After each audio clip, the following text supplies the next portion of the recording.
Hey everyone, Cursed Deck Builder here, making our way to 10,000 decks assisted, and we have here Valduk Keeper of Flame, a Pauper Commander.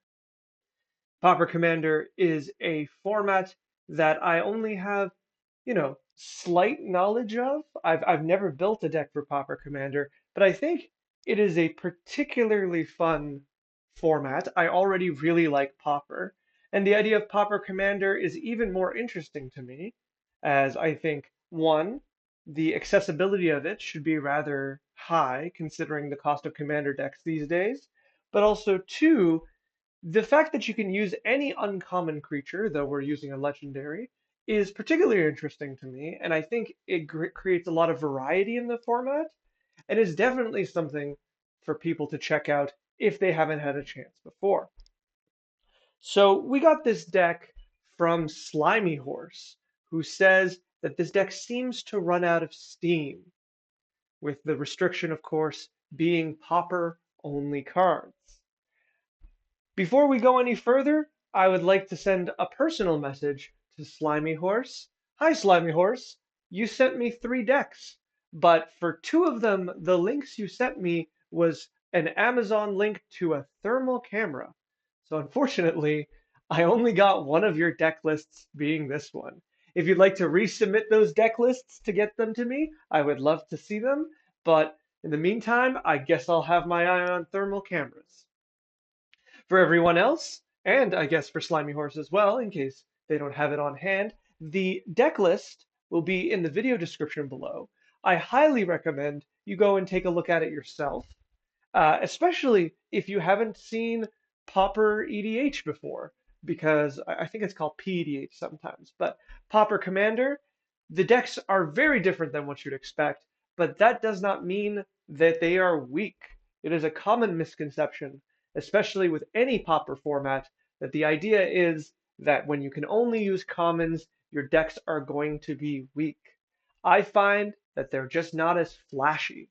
They don't have the cards that have lines and lines and lines of text, or very, very, uh, quick and easy combos. I find often you have to work really hard in Pauper formats to do what you want, but it's much more satisfying.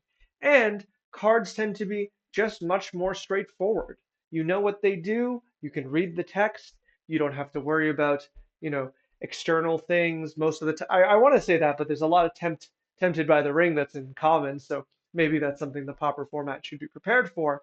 But generally, you don't see overcomplicated cards, uh, and you see really interesting strategies using what is available. So I highly recommend you take a look at this because it might pique your interest. It might cause you to want to look at a few more Pauper Commander decks and see if this is a format you could get into.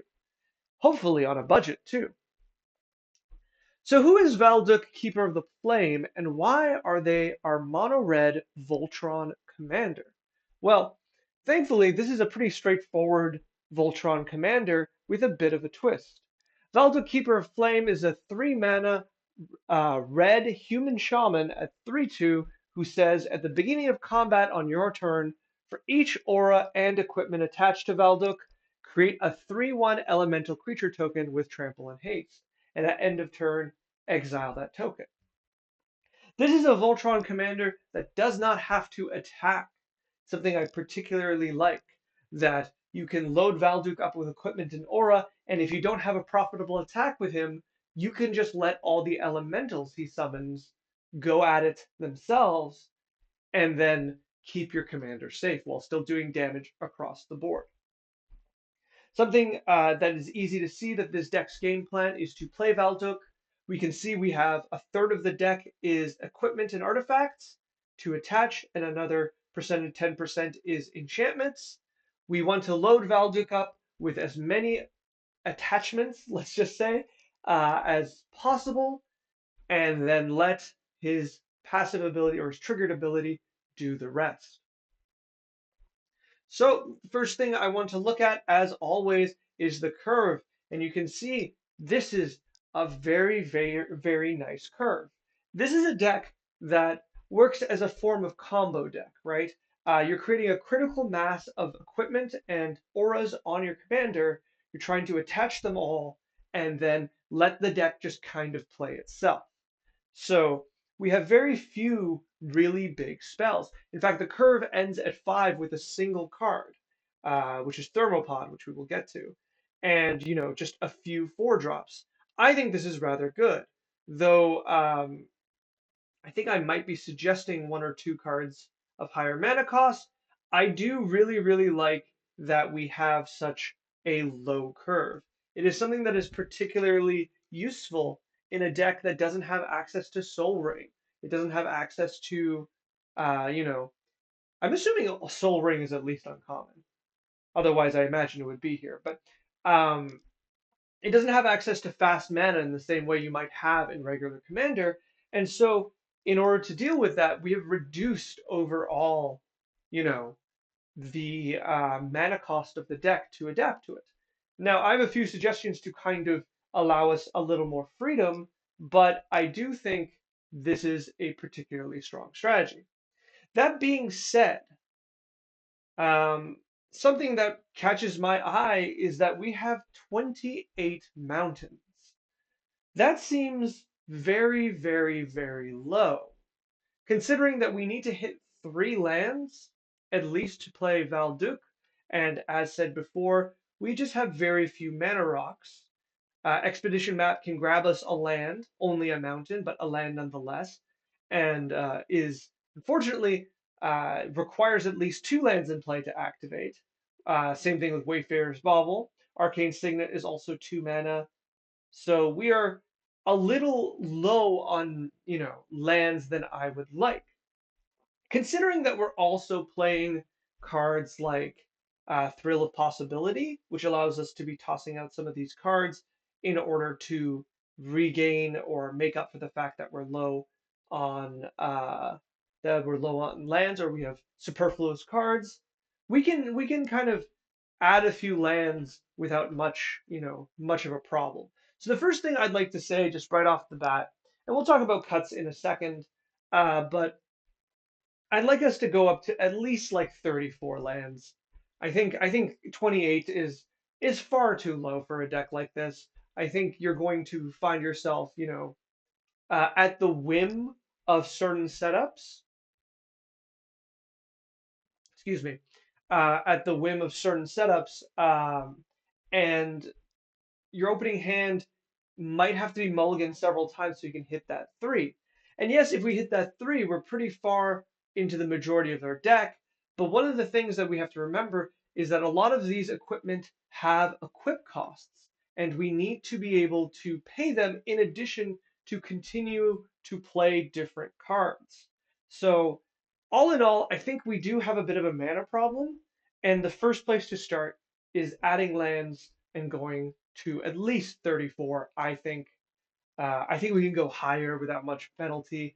I think a lot of people would think it would be criminal to play this deck and not have at least 36 lands, but considering it seems that you enjoy lower mana counts from what I can see, I think 34 is just a great start to begin with and moving on forward from there. All right. So, looking at cuts before we go into the other additions I have here, a few things I wanted to bring a little bit of attention to. Looking at the enchantments, I would consider by far the weaker cards come from the enchantments. And I think it's just, and by the enchantments, let's be direct, I mean the auras. And I think it's just the common fact that auras will fall off when your commander is destroyed or the creature equipped with them is destroyed. And when the auras fall off, they'll go to the graveyard. Whereas when equipment falls off, it's just going to be there forever. Now, I don't think that means we should get rid of all of them, but I think we should be really, really, you know, a bit strict with them. One of the things that's also a little difficult is you cannot cast these auras in advance to playing your commander. So at least the equipment can come out early and then later be equipped, but the auras have to wait in hand until your Valduk or another creature you want to enchant is out on the battlefield. Now, the ones I'm looking more at are things like Dust Corona, Eternal Warrior, uh, Lacolith Rig, Messenger Speed. Hmm, untapped creature. Even Betrothed by Fire. I like Bravado because I think Bravado works really well with its ability by giving our commander health in addition to everything else. And even Madcap's skills, I think I'd probably say to cut. The Menace is nice, but still, it's not the problem here. I think Trample is just a lot more functional, and we have ways to give Trample to our commander. And yeah, I like Mantle as well because at least it replaces itself and it's 1 mana. So I think that's fine. But a lot of the other ones, I think it's kind of free to cut. Um, I do understand it's kind of not as much fun if you're only playing the equipment half to the aura half, but red is not really an aura color, and auras are just generally weaker because of the fact they fall off. I think if every aura replaced itself, much like Dragon Mantle, I think they'd be in a better place, but that's not the case. I think auras need to be, as a general idea, kind of thought of in a different way in the future in Magic, but that's a conversation for another time. Another few things that I've noticed, I'm looking at our artifact list, and one of the ones that catches my eye is Commander Sphere. And I think Commander Sphere does not belong here because Commander Sphere is a mana rock, right? We use it to speed up our deck. However, at 3 mana and all it does is tap for mana, it's competing with our commander. It's only going to come out a turn after we play our commander, and the turns after we play our commander, we would just rather be, you know, using that mana to equip equipment to our commander or our other creatures. So Command Sphere is probably going to come out rather late, and when it does, how often are we just going to sacrifice it in response? Like that's why we're playing it. We're playing it to draw a card as opposed to we're playing it for the mana. So I think it's just an awkward card in this deck. So I would be very keen to cut it and just replace it with something else. We do have other 3 mana ramp, such as Seize the Spoils, that will create a treasure token after you cast it.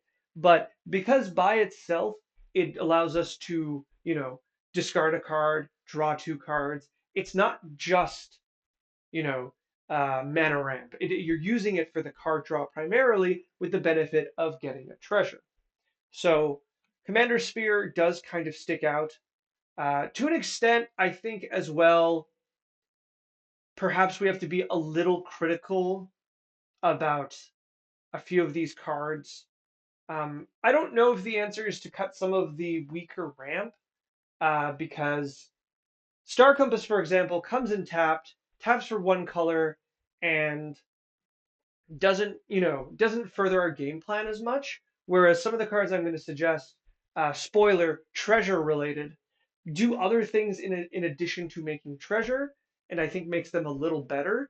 I think the mana ramp needs to be incidental and not, something you fully go into. This is why I wanted to increase the land count primarily, because our main thing is that we have a really tight game with very low mana cards. So the first 3 turns, we want to be incredibly proactive so that when Valduk is out and we can start equipping him, we're going to gain the benefits really, really quickly. Whereas I think, turn 2 Star Compass, turn 3 Valduk, and maybe, play an equipment after the fact is not that great.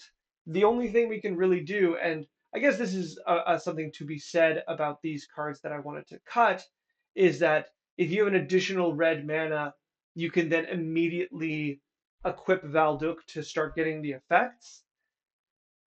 I don't know how strong that really, really is. Does it really make a big difference to have Sticky Fingers on Valduk before he can attack or after he can attack, right? It's that 3 damage you're going to get from 1 extra trigger is not really going to make as much difference. Valduk's strength comes in when you have 2 to 3 equipment on him, and every turn cycle you're attacking, you get bonus attacks for like, you know, 10 additional damage, not including Valduk himself attacking, right? So I don't know. I'm a little hesitant with cards like Star Compass. At least this taps for colored. Thought Vessel feels incredibly wrong here because we need the red mana and we're never going to hit that maximum hand size thing. Um, Once again, I'm just a little hesitant. I'm going to suggest the treasure cards that I put to the side, and you can see which ones you want to swap out. Otherwise, I do really like the rest of the deck and the decisions here. Um, Expedition map, I'm unsure of. It just gets us a land, right? And that land is always a mountain. So unless I'm missing something, I feel that's kind of weak. Sorry, I got distracted by the map, but the rest of our creatures and the rest of our equipment package, I really like. I think they work really, really well together with our commander. They're all proactive. I like the inclusion of, where are we? Ashnod's Altar and Thermopod, both of which are creatures that allow us, or cards that allow us to sacrifice the elementals that are left behind after our attacks, that we can use that mana to cast more cards. I'm a really big fan of that. I will say, considering Thermopod, these should be snow mountains. I know it's a really small thing, but it is a thing, and I hate being that person that says, well, actually, it's better to play snow mountains than mountains. But this is a case where that's actually true, with Thermopod being able to go haste is not irrelevant. It is a 4/3. That extra attack could matter. But if you don't, it's not the worst thing. There's just going to be one game, probably like 1 in 600 games you play, where you're going to wish you had the snow mana to give it haste. And then it's going to be a big effort finding all of those snow mountains and sleeving them in. So maybe it's better to do it now. Alternatively, you could always look at the people you're playing with and say, hey, my mountains are snow mountains. I just don't have them. And they're probably going to be fine with it. For 99% of the time, it's just not going to make a difference. You're not a snow deck. So I don't think anyone's going to be too upset about that. Just something to note. All right. So, what are the cards I'd like to suggest for us to look at? Well, let us start with card draw. I have not card draw, but impulsive draw as the thing I think we should be looking at. Impulsive draw is when red exiles cards off the top of their deck, and then you have this turn to play or cast them. So I have a small variety of cards I'd like to have, some more simple than others, but I think I put them in mana cost, so not the most simple one, but Experimental Synthesizer is a 1 mana artifact that when you play it, you get to look at your top card and you can play it. This is a card you do not play on the first turn. It's often a card you play, turn 2, turn 3 going forward, and just lets you play the next card off the top of your deck. Once again, since your mana curve is so low, if you play this before playing a land, so in case if you flip a land, you can play that land, you'll probably have a very good chance of playing the card off the top of your deck. Then you can rebuy the ability for 3, and you get a creature alongside of it, which is pretty nice. Nothing too crazy, but it does do what it says on the tin, which I think is particularly good. Next, we have Ren's Resolve and Reckless Impulse, which are two cards that do the exact same thing and are just strong cards. 2 mana pseudo draw 2 is pretty good. Um, I would say that they're definitely just straight playable cards. These are cards that have been, thrown around in a lot of formats to be considered playable. So absolutely play both of them. I don't think you'll be too upset about it. Tavern Brawler is an interesting inclusion here. Uh, so this is a background which gives our commander the ability at the beginning of your upkeep, exile a top card of your library. This creature gets plus X, where that's the mana card that's been exiled, and then you may play this card this turn. So this is interesting because this is what is that card? There was like not an invasion cycle. There was like a battle cycle on Tarkir between the dragons and the humans, but there was an attack on an outpost, I think, the red one that would let you exile a card off the top of your deck every turn, which is seen as a very powerful red card at the time. This does that for one less mana at common instead of rare, and it goes alongside your commander. So you just need your commander in order to do this.